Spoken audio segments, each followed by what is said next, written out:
تھے, ہمارے حضرت سے بیعت ہوئے. انہوں نے کہا کہ مجھے اپنی بیوی پہ چھوٹی چھوٹی باتوں پہ غصہ آتا ہے تو میں اس کو مارتا ہوں, بعد میں مجھے ندامت ہوتی ہے کہ یہ کیا ہو رہا ہے. بولو بھائی, غلط ہو رہا ہے. لیکن اللہ کا خوف تھا نا, تو ان کو احساس ہو گیا کہ میں جو بیوی کو بلا وجہ مارتا ہوں, بلا وجہ کیا مارنا تو بہت سخت حالت میں اللہ نے اجازت دی ہے, بہت ہی کوئی معاملہ خراب ہو جائے تو ہاتھ اٹھانے کی اجازت دی ہے. ہمارے نبی صلی اللہ علیہ وسلم نے پوری زندگی اپنی کسی زوجہ پر ہاتھ, بولو بھائی, نہیں اٹھا. یہ نبی کے اخلاق تھے. ہمارے ہاں بعض لوگوں میں رواج ہے جانوروں کی طرح کوٹتے ہیں, پیٹتے ہیں, تمیز سے بات ہی نہیں کرتے. جب بات کریں گے, یعنی حضرت مفتی تقی عثمانی صاحب ایک بیان فرما رہے تھے کہ ایک شخص نے, فرماتے ہیں, مجھے بتایا میرے والد صاحب کو کہ میں جب گھر میں جاتا ہوں تو سب گھر والے ڈرنا شروع ہو جاتے ہیں, کانپنا شروع ہو جاتے ہیں. تو بڑے فخر سے بتا رہا تھا کہ میرا گھر میں اتنا روب ہے. تو فرمایا کہ یہ قابل تعریف نہیں ہے. ہم نبی کو اگر فالو کرنا ہے, نبی کی اتباع کرنی ہے, تو صحیح حدیث ہے, حضرت عائشہ رضی اللہ تعالی عنہا فرماتی ہیں کہ آپ صلی اللہ علیہ وسلم جب گھر میں داخل ہوتے تھے تو مسکراتے ہوئے چہرے کے ساتھ داخل ہوتے تھے. تو مجھے جب کسی نے بتایا نا ایک طالب علم کا قصہ کہ وہ گھر میں داخل ہوتا ہے تو گھر والے کانپنا شروع ہوتے ہیں, میں نے کہا وہ کوئی چنگیز خان کی اولاد ہوگا, پھر وہ اس کا اصلاحی تعلق کس سے ہوگا؟ چنگیز خان سے. چنگیز خان بھی جب بغداد آیا تھا نا تو سب کیا ہو گئے تھے؟ کانپنا شروع ہو گئے. تو بھائی ہم محمد صلی اللہ علیہ وسلم کی روحانی اولادوں میں ہیں, ہم چنگیز خان اور فرعون کی اولادوں میں نہیں ہیں. تو گھر والوں کے بارے میں بھی آپ صلی اللہ علیہ وسلم نے اخلاق بتائے ہیں. ہمارے ہاں جو طاقتور مرد ہوتا ہے وہ عورت کے حقوق پی جاتا ہے. وہ شریعت صرف عورت کے بارے میں جانتا ہے, اپنے بارے میں شریعت نہیں جانتا. کہ میں جو اتنا غصہ کر رہا ہوں بیوی کے اوپر, بلا وجہ بات بات پہ سختی کر رہا ہوں, کھانا تھوڑا دیر سے پک گیا تو اس کو مارنا شروع کر دیا, ڈانٹنا شروع کر دیا, تانے دینا شروع کر دیے, اس کے بارے میں بھی قیامت کے دن مجھ سے سوال ہوگا. ایک میں واقعہ سناتا ہوں پھر اپنی بات کو ختم کرتا ہوں. دیکھو, ایک صحابی نے اپنی ایک باندی تھی, عبداللہ ابن رواحہ رضی اللہ تعالیٰ عنہ, بڑے مجاہد صحابی تھے. عبداللہ ابن رواحہ بڑے مجاہد صحابی تھے. ان کی ایک باندی تھی, وہ باندی بکریاں چرایا کرتی تھی, ریوڑ لے کے جایا کرتی تھی. تو ایک بڑی اچھی خوبصورت بکری تھی, بڑی نسلی بکری تھی. عبداللہ ابن رواحہ نے اپنی باندی سے کہا, آپ لوگ کی توجہ ہے نا, مجھے اصل میں ذرا چیخ کے بولنا پڑ رہا ہے تو کیونکہ وہ اسپیکروں کا سیٹ اپ تھوڑا سا اخپل طریقے والا ہے آپ لوگوں کا, تو اتنا چیخ کے جو ہے نا آدمی پھر سنائی تو صحیح دے رہا ہے, لیکن وہ اس لیے دے رہا ہے نا کہ میں بہت چیخ رہا ہوں. بیان ہو رہا ہے چیخنے کے خلاف اور چیخنا مجھے خود پڑ رہا ہے. وہ ایک مولوی صاحب تقریر کر رہے تھے, میں ان کی تقریر سننے گیا, وہ بہت چیخ کے بول رہے تھے حضرت علی نے فرمایا. وہ اتنی زور زور سے بول رہے تھے میرے کان میں تکلیف شروع ہو گئی. میں نے کہا کہ حضرت علی نے کیا اتنی زور سے فرمایا تھا؟ ہے بھائی جیسے حضرت علی نے آرام سے فرمایا تھا تو امام صاحب آپ بھی آرام سے ہی فرماتے. تو آرام سے ہی بات کرنی چاہیے نا. چیخنا چلانا یہ شریعت میں پسندیدہ کام نہیں, لیکن لاؤڈ اسپیکر ہی وہ آپ لوگوں کو شاید اتنا اندازہ نہ ہو سسٹم کا, تو اس لیے مجھے چیخنا پڑ رہا ہے بہت زیادہ. تو میں واقعہ سنا رہا تھا کہ بھائی دیکھو, ہمیں اپنے اخلاق بھی عورتوں کے ساتھ, جو گھروں میں خواتین ہیں نا, اس میں چنگیز خان بننے کی اجازت.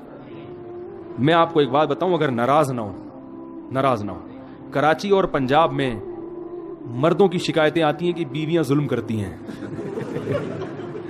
اور بلوچستان اور کوئٹہ اور کے پی کے سے خواتین کی شکایتیں آتی ہیں کہ مرد ظلم کرتے ہیں. ہو سکتا ہے یہ غلط ہو, رپورٹ غلط ہو, لیکن کچھ تو حقیقت ہوگی نا اس میں, کیونکہ یہاں مردوں کی حکومت ہے اور اللہ کا بڑا فضل ہے, اس پہ اللہ کا شکر ادا کرنا چاہیے. لیکن مرد کا جہاں روب ہوگا تو مرد اس روب سے ناجائز فائدہ اٹھانا شروع کر دیتا, ناجائز فائدہ اٹھانا شروع. تو حضرت حکیم الامہ مولانا شرف علی تھانوی رحمہ اللہ تعالی نے لکھا ہے کہ مسلمان عورت کی یہ سب سے بڑی خوبی ہے کہ وہ جب اس کی شادی ہوتی ہے تو اپنے مرد کے علاوہ اس کی توجہ کسی اور کی طرف نہیں ہوتی. فرمایا یہ اتنی بڑی خوبی ہے کہ اس خوبی کے ہوتے ہوئے بیوی کی ہر خامی کو برداشت کر لو کہ یہ تمہاری ہے. جن لوگوں نے باہر ملکوں میں سفر کیا ہے نا, وہ یہ جانتے ہیں کہ وہاں عورت میں ہر خوبی ہے, مگر اس کے بارے میں یہ بھروسہ نہیں ہوتا کہ یہ صرف میری ہے یا میرے علاوہ اس کی کسی اور کی طرف بھی رغبت ہے. یہ بہت بڑا عیب ہے. تو مسلمان عورت میں اب تک الحمدللہ خیر غالب ہے, وفا کرتی ہے اپنے شوہر کے ساتھ. شوہر کو فالج ہو جائے علاج کرے گی اس کا, بھاگے گی نہیں وہاں سے. باقی آپ ذرا جائیں نا دنیا میں سفر کریں تو میاں جب تک کما رہا ہے, صحت اچھی ہے تو میاں ہے, ذرا سا مسئلہ خراب ہوا عدالت سے طلاق لی اور کسی اور سے شادی کر لی. ہمارے ہاں خاندانوں میں جب نکاح ہوتا ہے تو زندگی بھر کے لیے ہوتا ہے, جب تک کوئی بہت سخت مشکل نہ ہو طلاق کی طرف نہیں جاتے. تو یہ بہت بڑی خوبی ہے. تو KPK سے اور بلوچستان سے جو شکایتیں آتی ہیں اس میں مردوں کی سختی کی شکایتیں آتی ہیں کہ مرد عورتوں پہ بولو بھائی ہاتھ اٹھاتے ہیں, چھوٹی چھوٹی باتوں پہ مارتے ہیں, تانے دیتے ہیں. آپ لوگ کے علاوہ کی بات کر رہا ہوں, آپ لوگ ناراض نہ ہو. آپ لوگ کے علاوہ جتنے مرد ہیں جو میرا بیان نہیں سن رہے ان کی بات کر رہا ہوں کہ وہ بیویوں کو مارتے پیٹتے بھی ہیں, بلا وجہ چھوٹی چھوٹی باتوں پہ ڈانٹتے بھی ہیں, اور معذرت کے ساتھ اس میں دیندار اور بے دین سب برابر ہیں. وہ سمجھتے ہیں ہماری غیرت, ہم نے بیوی کو جو ہے نا ایسا دبا کے رکھا ہوا ہے, صحیح ہے نا, جب چاہے تھپڑ مار دیں کچھ نہیں کر سکتی. تو یہ غیرت نہیں ہے, یہ بد اخلاقی ہے. سب سے زیادہ روب محمد صلی اللہ علیہ وسلم کا تھا گھر میں, اور سب سے بڑا حق کس کا تھا؟ محمد صلی اللہ علیہ وسلم کا. لیکن پوری زندگی آپ نے کسی زوجہ پہ ہاتھ نہیں اٹھایا. آپ کہیں گے کہ بھئی ان کی بیویاں اتنی فرما بردار تھیں, جو کہو کر دیتی ہوں گی. ایسا نہیں تھا, فرما بردار تو تھیں, لیکن میاں بیوی میں جو اونچ نیچ ہوتی ہے وہ ہمارے نبی کے گھر میں بھی ہوتی تھی. صحیح حدیث میں ہے کہ ایک مرتبہ آپ صلی اللہ علیہ وسلم اپنی بیویوں سے ناراض ہو کے 1 مہینے کے لیے گھر سے باہر چلے گئے. کیونکہ جب میاں بیوی کا رشتہ ہوتا ہے تو پیغمبر کا اور امتی کا رشتہ الگ ہے, اور شوہر بیوی کا رشتہ الگ ہے. اور اللہ نے آپ کے گھر میں یہ واقعات اس لیے ہونے دیے تاکہ امت کو سبق ملے کہ بھائی اختلاف کے وقت کیا کرنا ہے. تو کتنا پریشان ہوئے ہوں گے کہ 1 مہینے کے لیے گھر سے غائب ہو گئے, فرمایا میں نہیں آؤں گا قریب کسی کے. اور جب 29 تاریخ ہوئی ہے نا تو گھر چلے گئے. صحابہ نے کہا یا رسول اللہ بھی 30 دن پورے نہیں ہوئے. آپ نے فرمایا مہینہ 29 کا تھا. ٹھیک ہے, مہینہ کس کا تھا؟ ناراضی کو ختم کر دیا. پھر لیکن ایسا نہیں کیا کہ ناراض ہوئے تو گھر میں چیزیں توڑنی پھوڑنی شروع کر دی ہوں اور اٹھا کے مارنا پیٹنا شروع کر دیا ہو, جو آج ہمارا حساب کتاب ہے. ہاں کوئی بہت ہی ٹیڑھی پسلی کی عورت ہے, بالکل ہی سدھرنے کا نام نہیں لے رہی, تو شریعت نے پھر مجبوری میں ہاتھ اٹھانے کی اجازت بھی دی ہے. لیکن ایسی عورتیں ہمارے معاشرے میں ان کا ریشو بہت کم ہوتا ہے, خاص طور پر ان علاقوں میں تو فرما برداری کا عنصر زیادہ ہے. تو اس میں ایک چیز میں ایک حدیث آپ کو سناتا ہوں, اس کے بعد اپنا بیان ختم کرتا ہوں. عبداللہ ابن رواحہ رضی اللہ تعالیٰ عنہ, عرب جو تھے نا یہ عورتوں پہ بڑے سخت ہوا کرتے تھے, خاص کر قریشی. جو قریشی لوگ تھے نا یہ بیویوں پہ کیا ہوتے تھے؟ سخت ہوتے تھے. لیکن اسلام آنے کے بعد کیسے تبدیل ہوئے؟ عبداللہ ابن رواحہ رضی اللہ تعالیٰ عنہ نے وہ اپنی باندی سے کہا کہ میری اس بکری کی خاص طور پر تم نے کیا کرنی ہے؟ حفاظت کرنی ہے. تو اللہ کی قدرت کہ وہ بھیڑیا آیا اور اس بکری کو کھا گیا. عبداللہ ابن رواحہ کا غصہ آیا اور انہوں نے 1 تھپڑ لگا دیا باندی کے, صرف 1 تھپڑ مارا ہے, بیوی کے نہیں بلکہ, حالانکہ باندی کا درجہ بیوی سے, باندی تو نوکر ہوتی ہے نا, غلام ہے, لونڈی ہے, اس کا وہ مقام تھوڑی ہے جو بیوی کا ہے. 1 تھپڑ لگا دیا. عبداللہ ابن رواحہ رضی اللہ تعالیٰ عنہ چونکہ مسلمان ہو چکے تھے نا, زمانہ جاہلیت میں تو ہوتے تو 20-30 تھپڑ مار دیتے کہ بھئی اس نے غلطی کی ہے. ہم ہوتے ہم کیا کہتے ہیں, یار بھیڑیے نے کھانا تھا تو اسی بکری کو کھانا تھا ہے بھائی, اور بکریاں نظر نہیں آئیں, اس کا مطلب تمہارے بھیڑیے کے ساتھ کیا ہیں؟ تعلقات ہیں. ٹھیک ہے, تم نے مخبری کی ہے بھیڑیے کو, اسی کو کھاؤ آ کے. 10 باتیں سوچتے اور منفی ذہن چلتا. عبداللہ ابن رواحہ نے غصے میں 1 تھپڑ لگایا, مگر ندامت ہوئی. کیوں؟ اسلام لا چکے ہیں, ان کو پتا ہے کہ ایک ایک عمل کا قیامت کے دن جواب بولو بھائی دینا پڑے گا. اگر اس میں باندی کی غلطی نہیں تھی تو میرا تھپڑ قیامت کے دن اعمال میں لکھا جائے گا, اور عین ممکن ہے کہ باندی کی غلطی نہ ہو, کیونکہ بھیڑیا جب آتا ہے تو وہ تو نگرانی کے باوجود کھا جاتا ہے. اب احساس ہوا تو رسول اللہ صلی اللہ علیہ وسلم کے پاس آئے, عرض کیا یا رسول اللہ میں نے باندی کو تھپڑ مار دیا, کیا مجھ سے ظلم تو نہیں ہوا؟ مختصر سنا رہا ہوں حدیث. آپ صلی اللہ علیہ وسلم نے صحابی کو حکم دیا کہ اس باندی کو آزاد کر دو. اس وقت آج کے حساب سے دیکھا جائے تو باندی کی قیمت کروڑوں اربوں روپے بنتی تھی.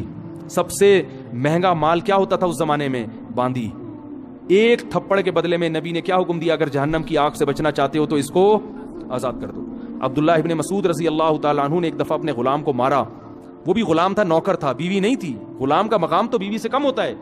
جب مارا تو آپ صلی اللہ علیہ وسلم نے کیا حکم دیا؟ فرمایا اللہ اقدر علیک منک علیہ, اے ابن مسعود جتنی تجھے اپنے غلام پہ قدرت ہے نا, اللہ کو تجھے اس سے بھی زیادہ قدرت, اللہ کو تجھ پر اس سے بھی زیادہ قدرت ہے. تو آج اس کو مار رہا ہے اس لیے کہ تیرا نوکر ہے, یہ کچھ نہیں کر سکتا. اللہ تیرے گناہوں پر اگر سزا دینا تو بھی کچھ نہیں کر سکتا, کیونکہ اللہ کو تجھ سے بھی زیادہ طاقت ہے. تو جیسے تو یہ چاہتا ہے کہ تیری خطاؤں کو اللہ معاف کرے تو تو بھی اپنے ماتحتوں کی غلطیوں کو معاف کر. عبداللہ ابن مسعود رضی اللہ تعالیٰ عنہ ڈر گئے, فرمایا ہوا عتق لوجہ اللہ یا رسول اللہ, بس اس کا کفارہ یہ کہ میں نے اللہ کے لیے اس کو آزاد کر دیا. فوراً آزاد. کروڑوں روپے کی ملکیت ضائع کر دی اپنی، آزاد کر دیا. تو آج بیویوں کو مارا جاتا ہے، بلا وجہ پیٹا جاتا ہے، بلا وجہ تانے دیے جاتے ہیں. تو نے باپ کے گھر سیکھا کیا ہے؟ تیرے باپ نے تجھے تربیت نہیں کی، تیری ماں نے تجھے سکھایا نہیں ہے. یہ کتنے برے تانے ہیں بد اخلاقی والے. بھائی کوئی خامی ہے تو محبت سے انسان بتا دے. ہمارے ہاں اصلاح کا عنصر کم ہوتا ہے، تانے دینے کا عنصر بولو بھائی زیادہ ہوتا ہے. تو بھائی یہ اگر آپ اس طرح سے کریں گے تو کل قیامت کے دن اس کا جواب اللہ کو بولو بھائی دینا پڑے گا. تو یہاں بھی اپنے اخلاق درست کرنے کی ضرورت ہے. تو اللہ نے ہمیں جو پیغمبروں کا جو سلسلہ بھیجا، ان پیغمبروں کا بنیادی مقصد بھی یہ ہے کہ ہم اللہ کے حقوق بھی ادا کریں، جس میں نماز ہے، روزہ ہے، زکوٰۃ ہے، قربانی ہے، اور مخلوق کے حقوق بھی ادا کریں جس میں والدین بھی ہیں اور اولادیں بھی ہیں. تو یہ ساری چیزیں ہمارے گھروں میں آئیں گی جب ہم دین کی طرف آنے کی کوشش کریں گے. اور آج آپ اپنے بڑوں کے حقوق ادا کرو گے تو کل بڑھاپے میں آپ کی اولاد آپ کے حقوق ادا کرے گی. اور اگر آپ آج نہیں ادا کرو گے تو کل بڑھاپا پھر آپ پر بھی آئے گا، پھر لوگ آپ کے حقوق بھی ادا کرنے کے لیے تیار نہیں ہوں گے. اللہ تعالیٰ سے دعا ہے کہ جو کچھ کہا سنا اللہ تعالیٰ اس میں جو کمی کوتاہی ہوئی اللہ معاف فرمائے، اور اس پر ہم سب کو عمل کرنے کی توفیق عطا فرمائے. سبحانک اللہم بحمدک نشہد ان لا الہ الا انت نستغفرک ونتوب الیک.